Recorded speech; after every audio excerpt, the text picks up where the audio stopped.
Let's take a look at the fountain of silks. I've been watching this beautiful effect in magic shows for years and years, but it wasn't until I picked up a copy of Markinick's original magic that I saw that he had a couple of versions of this, and it's also credited to him in the Rice Encyclopedia of Silk Magic.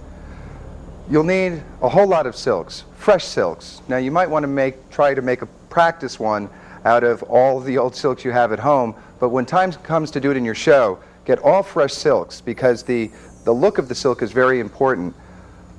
These silks are about 18 inches, and I'll teach you the basic fold of the silks.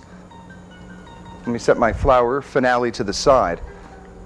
The silks are all sewn together, but each one is placed slightly off square to the next one. So here I have a square. The next silk down, it's a corner. Then it's squared again, and corner, square and corner, square and corner, all the way down. And the amount of silk is up to you. It depends on how much time you really want to spend folding the silks. So the basic fold is starting facing the silk. The corner closest to your body comes into the center, then the next corner, then the next corner. As soon as you finish this corner, keep going with the next corner and the next corner in order. Try not to fold out of sequence. In and in and in. And the more times you fold the silk in, the slower the fountain will be. Let's put a load in the center of the silk. We'll have some spring flowers safety pinned into the center.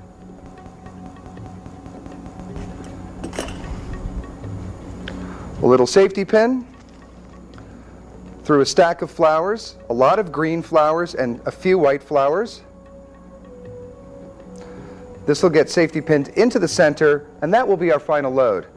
Now there's a piece of Velcro here so you can attach streamers, other sorts of objects. Sometimes in the center of the silk I cut a pocket through the silk in a modified version, so at the end of the fountain I can have one of my automatic lighting candles rise out of the center for the finale.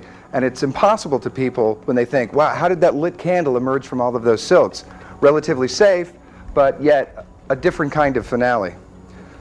The flowers go in, and we'll pin that right through the Velcro for now.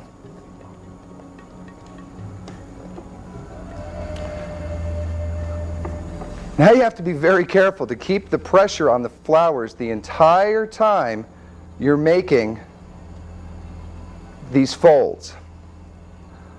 Folding, folding, folding, folding, folding. The first silk all the way up to a tight little packet, and as soon as I fold that last corner, the corner right next to it, kind of in a pinwheel, spiraling effect, in and in. Well, I think you get the idea, so why don't we speed things up?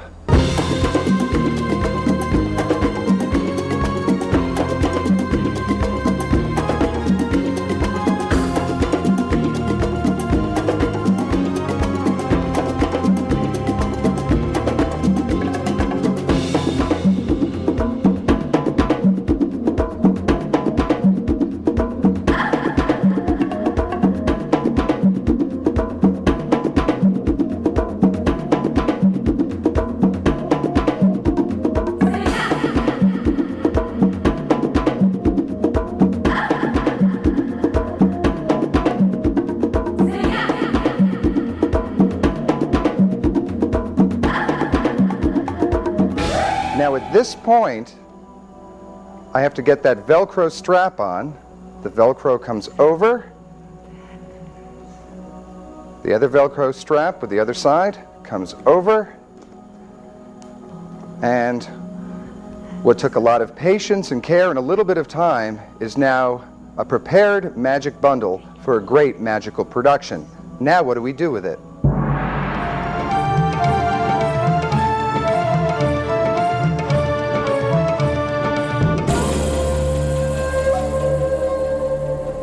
Now we're prepared and we're ready to roll with our fountain of silks. Now how do we steal it?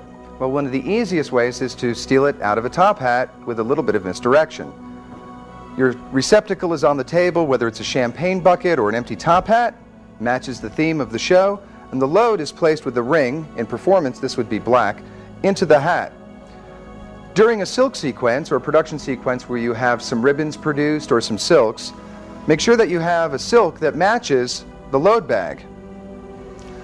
What I'm going to essentially do is just reach in and grab the ring, but I'm going to do that as I'm walking past the table and producing a silk. Once without the silk, from the backstage view, as I walk around, produce the silk, I'm just picking it up. It's that easy. Video practice will tell you if you're too far ahead of yourself and the audience is seeing that, or whether you're leading and you're picking up too soon before the misdirection. So let's start with a situation where we have perhaps one silk clip just below the line of the tails that you can get to easy. Let's say the red silk was in a silk holder in that position. For now, I'll just put it in my pocket to save a little bit of time. In the pocket. We're at a point in the show where we've produced a number of silks from a production tube or by a sleight of hand method, one of the productions so far in the series. Pow, pow. As I'm displaying these silks, my hand steals the little red silk down here. Little misdirection, stroke the silks. I'm going to put the silks deep in my thumb crotch. So these two fingers are free to grab the little ring. But notice how I'm tossing the silks over, leading with the black silk, so you're not really going to see this. The misdirection, I'll do it from the backstage view. Audience here, I'm ready to go. I'm sighting right on my little ring inside of the hat. I've stolen the red silk. My left eye looks at the hat. I produce the silk, toss it up, and keep walking. Now I have that little bag exactly where I need it. I can bring up the other silks in front, undoing the Velcro, and slowly rotating the hand. You don't want to shake it, because if you folded it right, it will do it itself. Just go in a circular motion and try to freeze your entire body. Don't walk around the stage too much. And the spring flowers and a beautiful fountain of silks.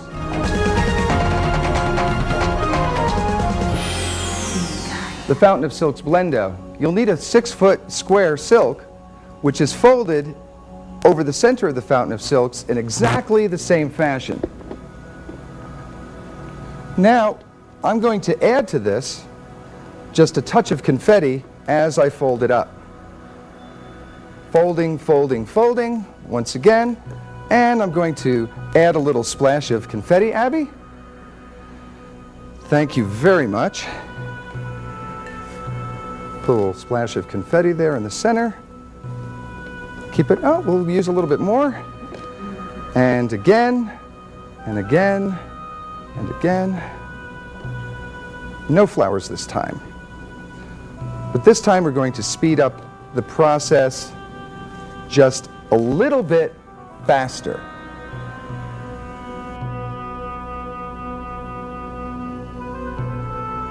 Ah, that's much quicker. Now, the silk is folded around the final silk, the black, and this strap is a little bit too small, and the load is a little bit too compressed with that 6-foot silk in there for that really to hold. But for our purposes, that's not going to become an issue, because I want this to open as quickly as possible. A standard opera hat, collapsible top hat.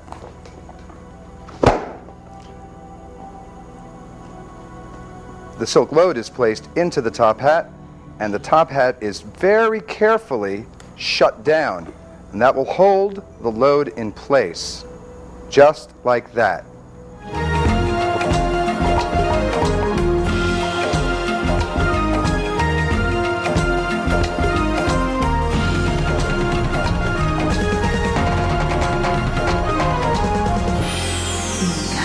A few other props that we're going to need: a top hat or a receptacle. It could be a champagne bucket, a box, anything else to set the top hat flat just like so, and a black silk for the routine. Now, David Ginn came up with this idea of placing it in the opera hat, and it's published in the Rice Encyclopedia of Silk Magic. At any time during the act, you can walk on with this if you want to, or since it's prepared, it's a great middler in the show, but because of the size of the production towards the end of the effect, it makes a great closer as well. So it can come just about anywhere in any type of routine that features this type of silk magic. The mechanics, you come forward with the hat. Now that ring would be black, so you could casually, in the right lighting, show the other side of the hat.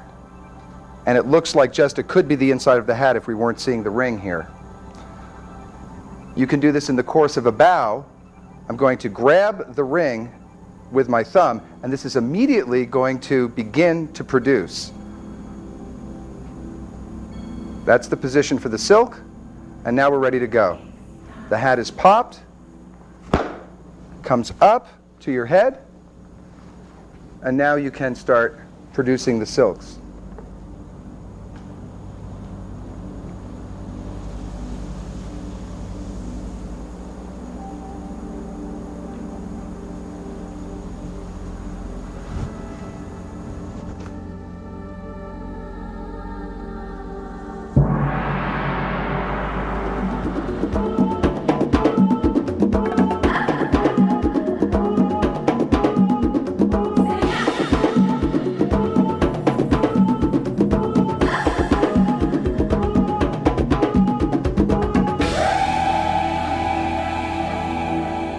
Another method to produce a large load, whether it's a fountain of silks or any other theme prop for the show, a finale prop, whatever you can conjure up, is a chair load using a black art chair.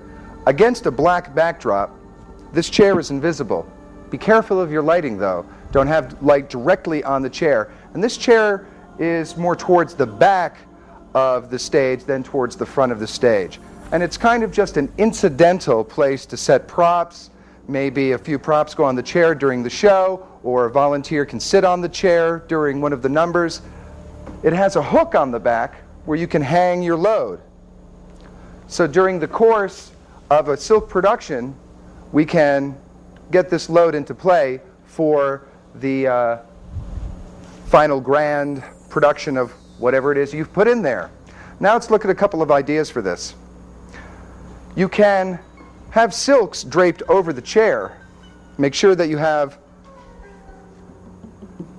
a matching silk to the color of your bag.